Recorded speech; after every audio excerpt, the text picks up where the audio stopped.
questions ahead of time if I don't like look at y'all, because I want to be looking out the window. I literally cannot look at y'all. Yeah, Daniel can't. Trying to keep us alive.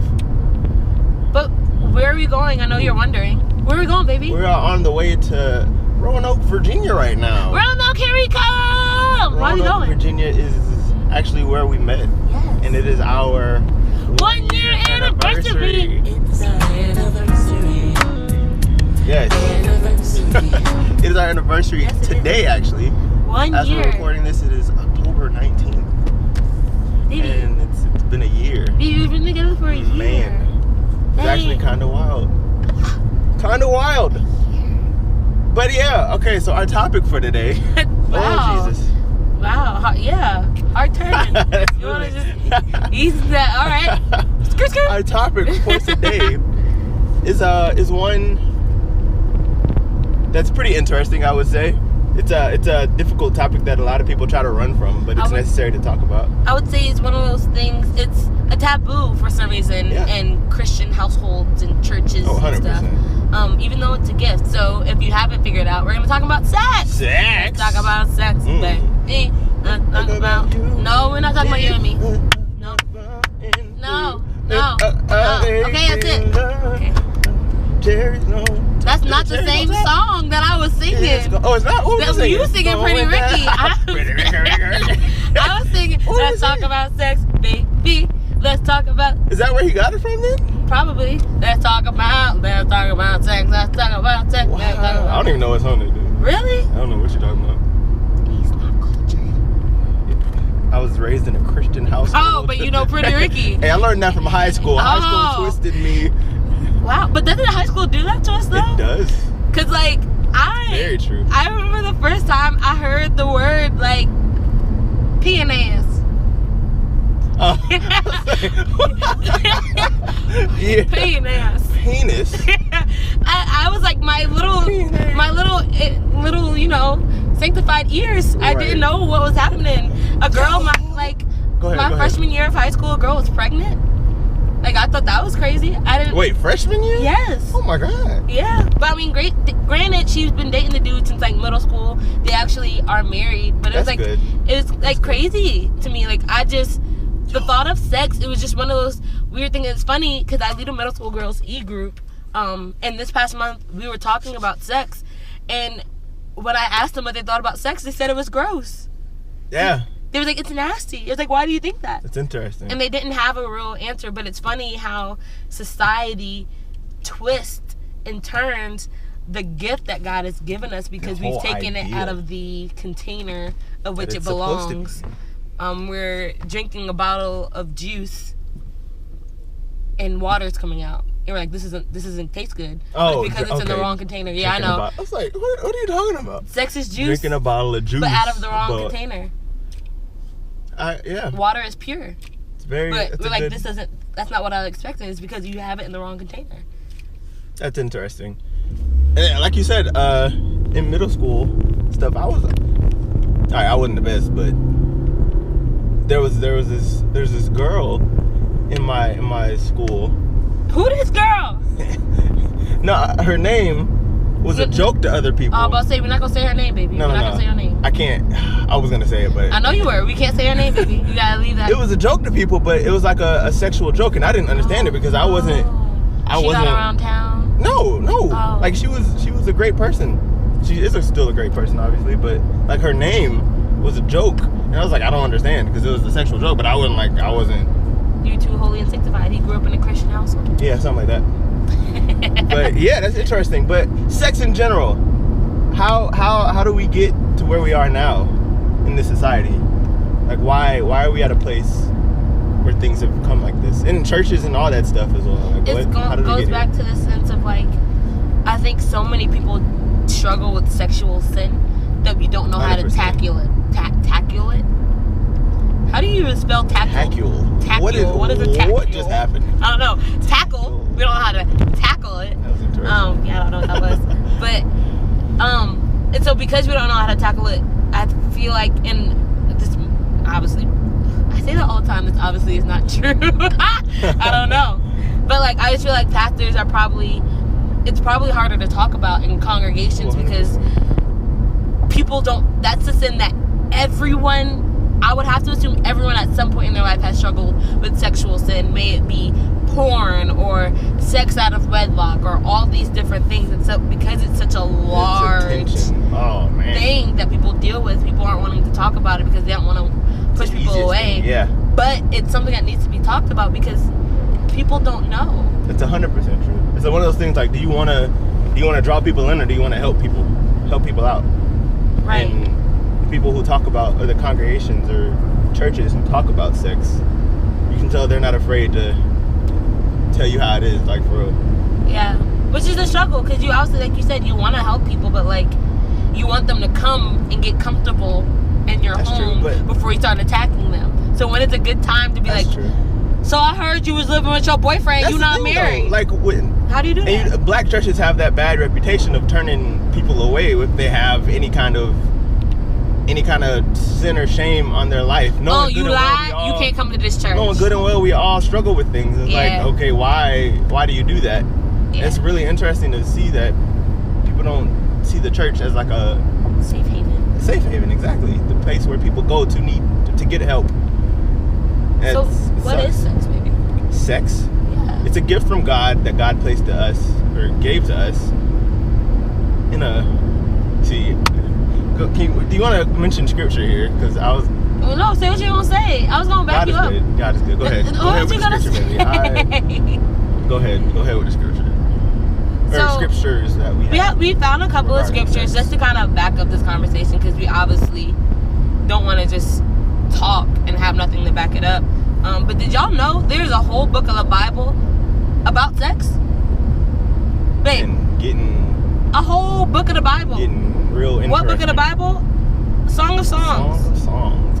So, Song of Songs or Song of Solomon, depending on which version you're reading. I'm reading chapter 7 out of the NIV, verses 6 through 12. And it says, how beautiful you are, and how pleasing, my love, with your delights. Your stature is like that of the palm, and your breasts like clusters of fruit. I said, I will climb the palm tree. I will take hold of its fruit. May your breasts be like clusters of grapes on the vine. The fragrance of your breath like apples, and your mouth like the best wine.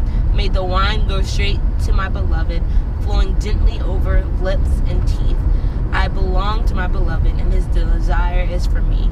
Come, my beloved, let us go to the countryside. Let us spend the night in the villages. Let us go early to the vineyards to see if the vines have budded, if their blossoms have opened, and if the pomegranates are in bloom. There I will give you my love. Ooh, damn. At that place. Dang. But not for us. Why? Because we're not married. Right. And so it's just understanding. So, like, you have to give context to it. Because like I was saying earlier, sex was created for the container of marriage. Outside of that, you're going to be drinking juice and getting water. And, like, that's not what I was expecting.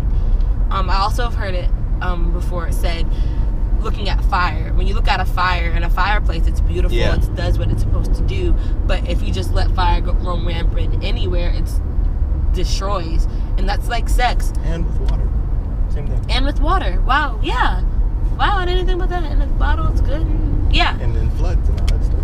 But it's just understanding where the container of sex belongs, and it's marriage. And so a lot of people find ourselves, myself included at one point, in situations where it's not ideal because sex was taken out of context. So for me, I had sex with my ex-boyfriend thinking that, oh, we've been together for a year. This is it.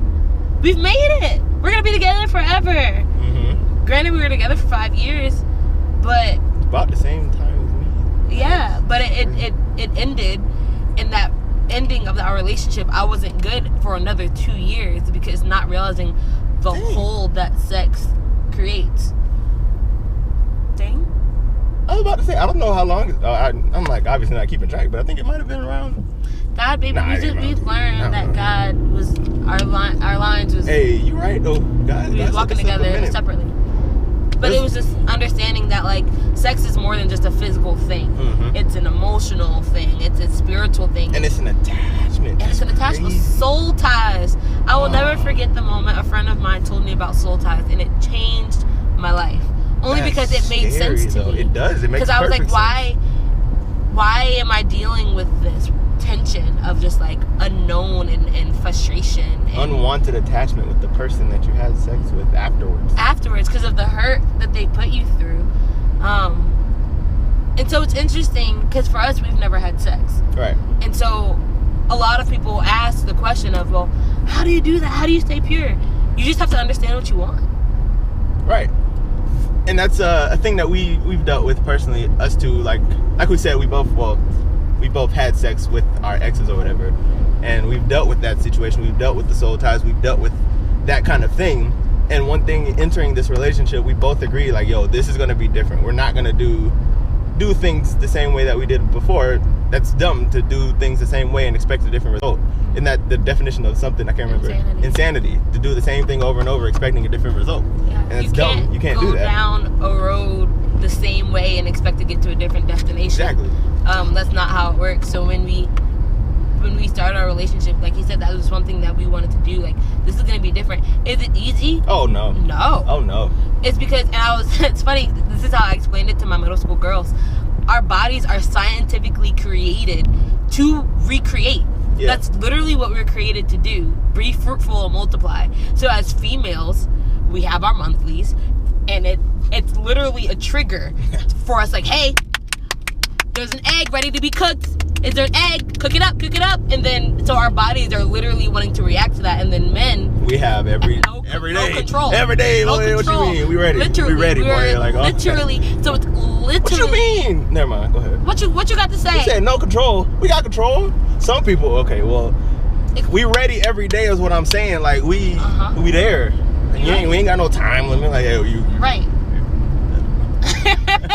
Hey, what you trying to do? But it's, so you're literally fighting your flesh because you're literally created to recreate. That's what we were created to do. So it's not abnormal, or it's not abnormal to deal with that tension, to wonder why am I like horny right now? Why do I want this? You're meant to want that, but it's not in the time frame that you're supposed to. Like, right now, it's not meant for you.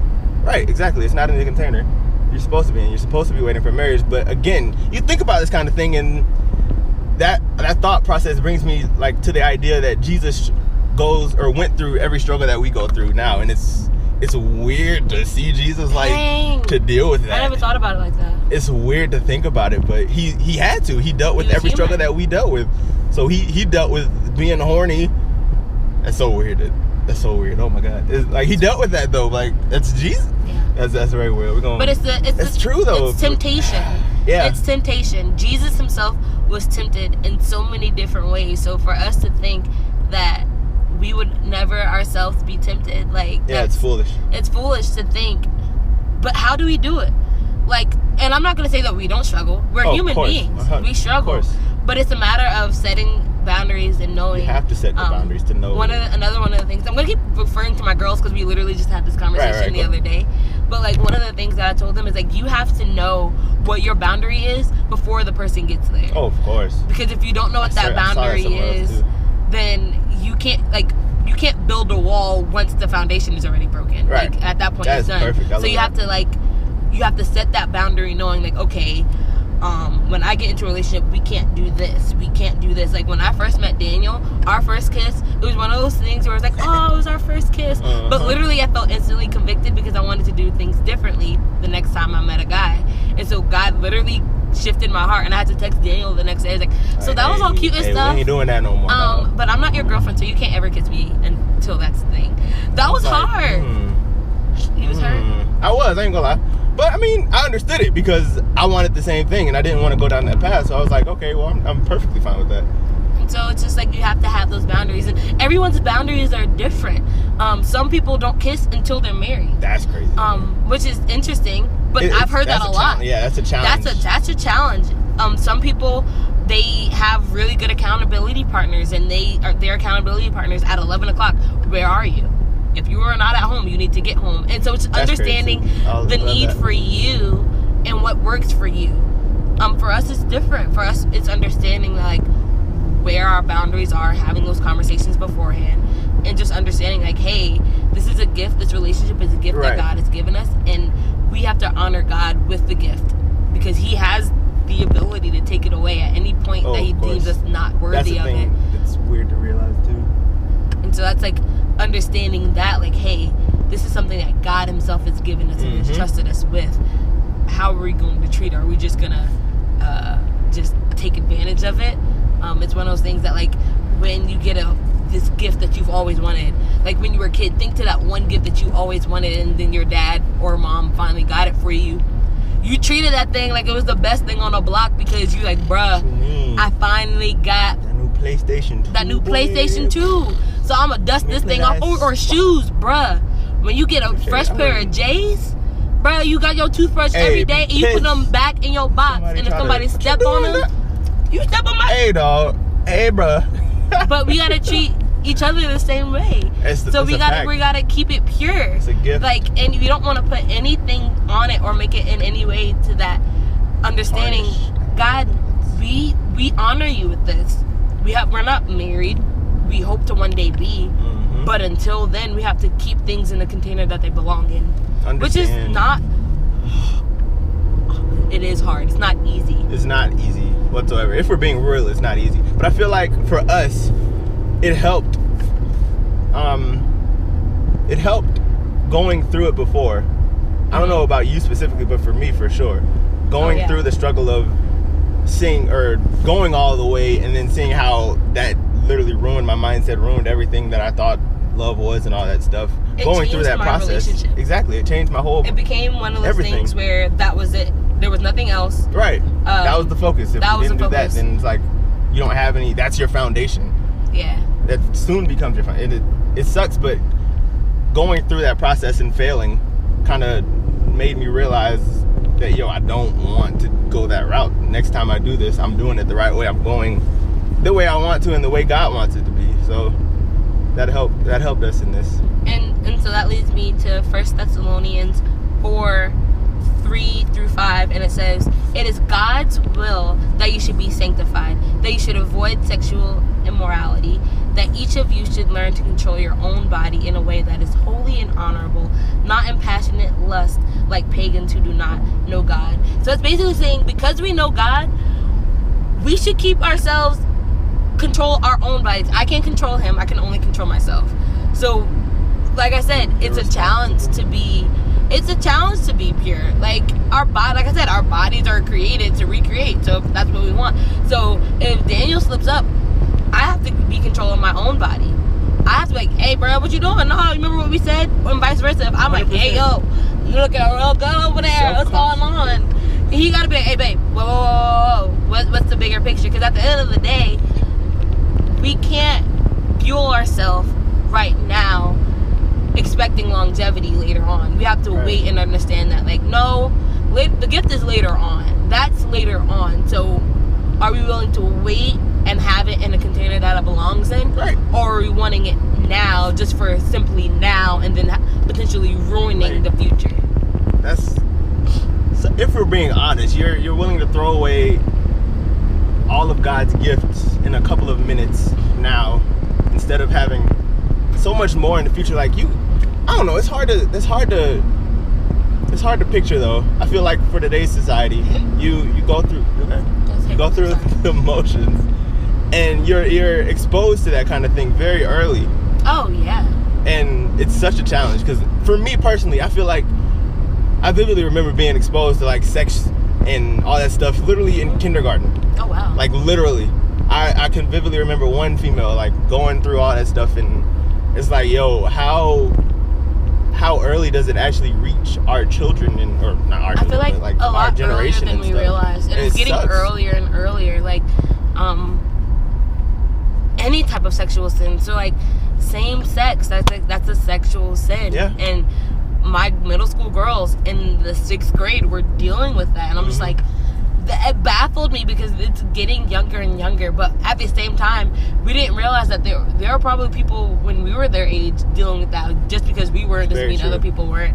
So it's just interesting to me, especially in our society. A lot of people call our generation the microwave generation. Like, we want stuff now. We don't want it to. We don't want it in the oven or the crock pot. Like, we want it right now. And it's just understanding that, like, God has a bigger plan than now. We can only see a very small stroke on the canvas of that God is creating. So for us to judge life based off of this small canvas, it's understanding that, like, there are people who struggle more in other senses and other situations. Yeah. I feel like, honestly, a lot of things, it could be very generational, like a generational curse and stuff. I remember Michael Todd referring to something like that and bringing up the fact that we have to struggle with things that maybe our parents or our grandparents struggle with and never really dealt with. So it's like, it's up to you. Do you want to stop this where it is? Like, do you want your children to have to deal with the curses that you're dealing with now? Realizing how difficult it is to overcome, like masturbation and pornography. Do you want your children to struggle with that? Obviously, they'll be exposed to it. There's literally almost nothing you can do to help or stop that from happening. But it's up to you to, like, stop that spiritually for you, instead of passing that down to your children and your nephews and nieces and all that stuff. So it's like, do you really want that freedom?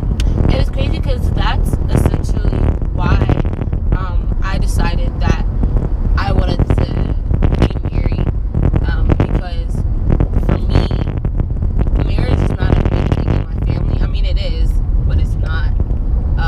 Dang, it was crooked. We don't know how long it was crooked. No, that's crazy. Wow. But yeah, for me, marriage in my family, it's kind of one of those things that kind of almost doesn't exist. There's a lot of single women in my family, and so for me, I knew that I didn't want that, because I saw how it affected me, how, especially in my own house, like, my mom was a single mother, raising me, and I mean, my dad is around, but he wasn't really there, and seeing how not having my father physically in the house, how that affected me, and how even now, like, with talking about marrying Daniel, like, how it's affecting me now. I'm 25, thinking, oh yeah, no, me and my dad are good. I mean, we are, but there's certain tensions that I'm facing now because my dad isn't physically in the house that I didn't think was going to become an issue until dealing with, like, Daniel wanting to, like, ask for my hand and different things of that nature. So, like, not realizing how our sexual sin could affect our kids and our kids' kids and so on and so forth. And so it's just understanding that as well. Like, right now, yeah, it might be great in the moment, but, like, you have to think about, how could this affect my kids, my kids' kids, my kids' kids' kids? Like, the decisions that I don't think we realize the choices that we're making are impacting so much more than just today. Babe, we were over there. This is the bridge. We were down there. Nah. Yes, we were, because there goes that little rooftop. So we were on that side. Because we were wondering how to get up here. We were down on those rocks. Yeah, this is the thing right here, baby. You gotta pause it, babe. What? What are the chances? This is making my heart so happy. Wisconsin, what if that's Kayla? Stop. Now look at her car. Alright, we'll be back. So, we got out of the car. We was real excited. What do you mean? What was what? So, Alright. but we got out of the car because, like we mentioned, it's our 1 year anniversary. It is. And for our 1 month anniversary, we rode along the Blue Ridge Parkway. So we're not exactly, the rock that we were on, we're over there. But basically, we're in the same exact same area where we came on our 1 month anniversary. Our 1 month anniversary. And now it's our 1 year. 11 months ago, this is where we were. Baby, this is crazy. Wow, let me show you where we are.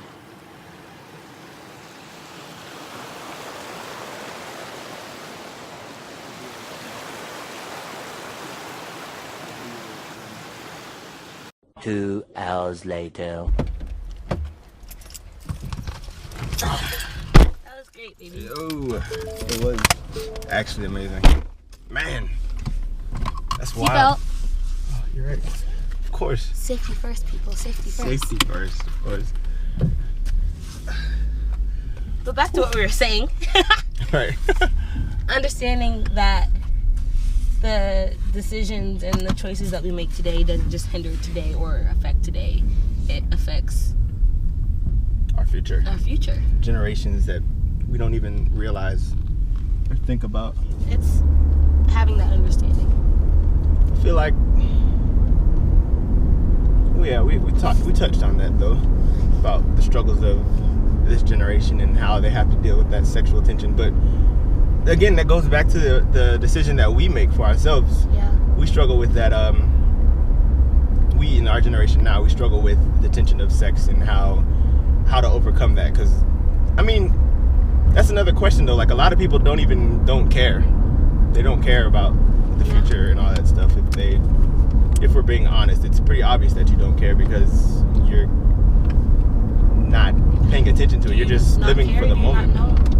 It's a little of both. It's just a Ignorance of not understanding how much it's affecting you, and like not understanding that like what you're doing is not just affecting you right now. Because I mean, I don't know if it would have changed anything, but like I honestly didn't know when I lost my virginity that was changing the trajectory of my life.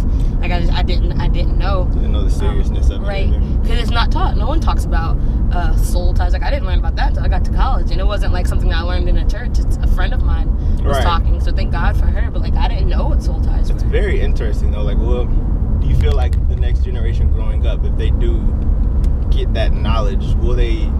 I feel like, honestly, I don't feel like it'll change actions or whatever, but at least it'll be a seed in their mind, you know? Yeah. To where if you're in the moment, then that conscious thought will be in your mind. Yeah.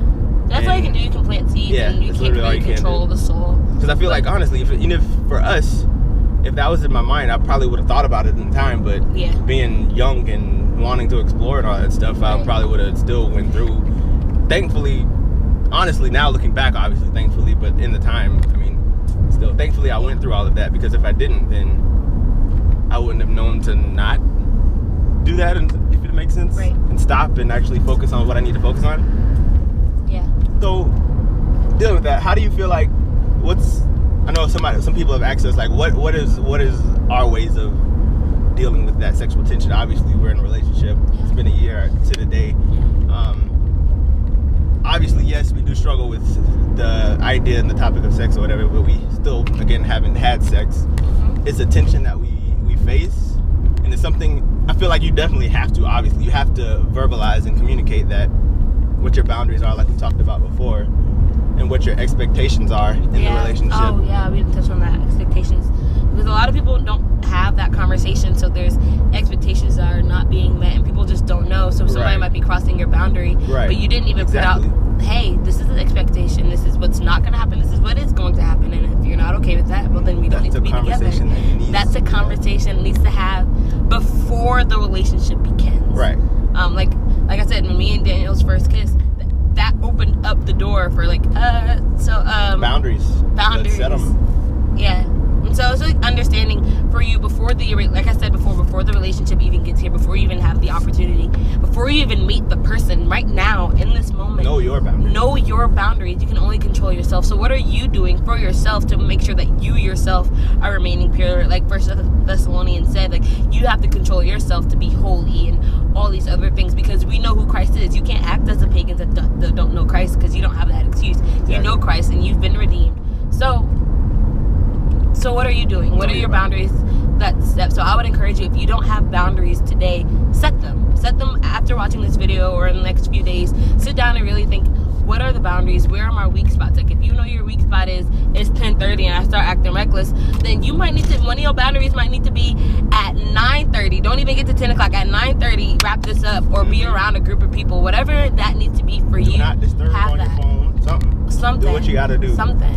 And I feel like, okay, another action step or possible thing to do, because I feel like we haven't really touched on in the moment, like you notice and you realize that you're obviously could possibly lead to sex or whatever. How do you pump the brakes, I guess? And I feel like for us, it became like a future thing as well. We realized, and I feel like we both both understand what we're possibly giving up if we do go further than what our boundaries were set as. Yeah. If that makes sense. We understand, we realize that God has placed something in us for us to do in the future. And like we said, it's a gift that God has given us of each other. Like we're each other's gift, and we don't want to give that up. So it's like, do you want to throw everything away for a little bit of pleasure?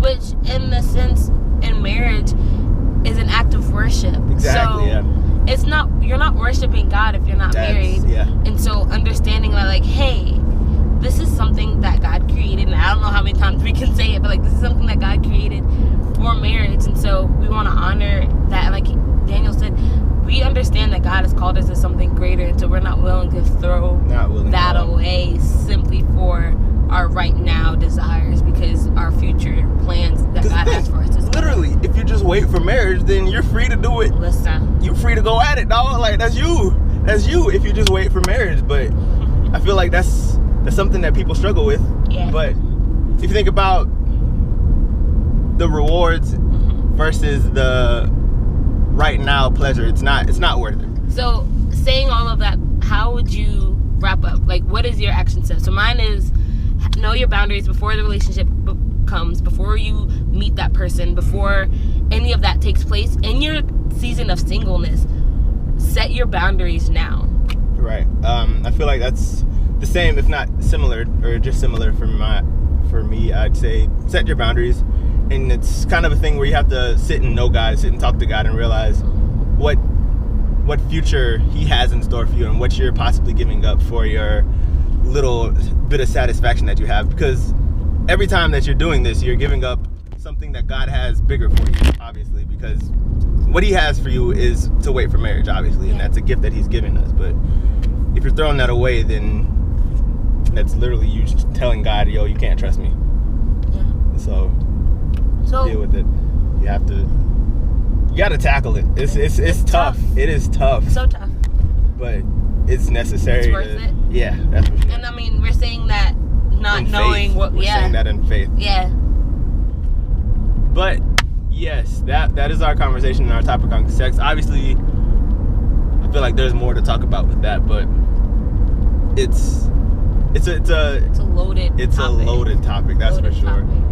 And it's not a topic that we've perfected. It's not a topic that we know all the ins and outs about, but we can only talk about our experience and what we've learned. So, but like we said before, man, like if you have any questions, any topics you'd like us to cover, comment, hit us up, DM us, follow us on Instagram. Yo.